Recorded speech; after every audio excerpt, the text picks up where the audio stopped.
Oke, jadi kali ini kita akan memasang klakson Denso waterproof di motor CB150X. Nah, kita bongkar dulu bodinya.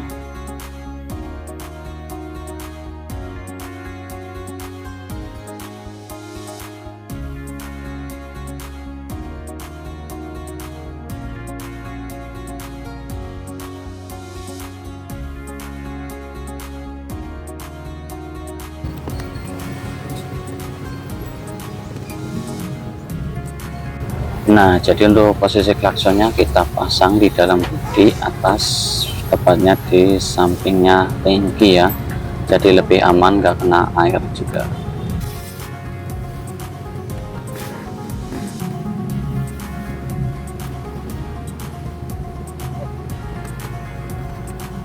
Nah, jadi seperti ini setelah terpasang. Ini posisi sebelah kanan ya, bodi sebelah kanan.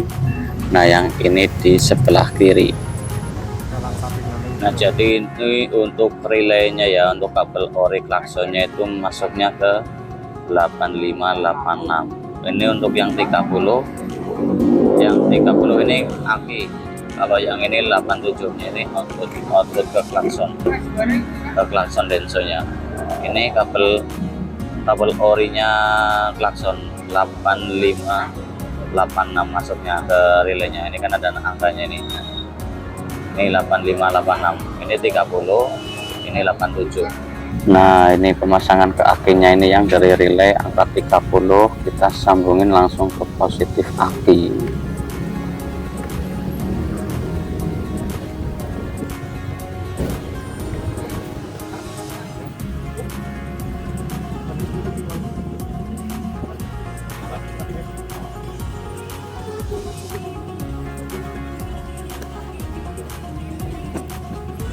Nah, setelah semuanya terpasang, kita tes suaranya.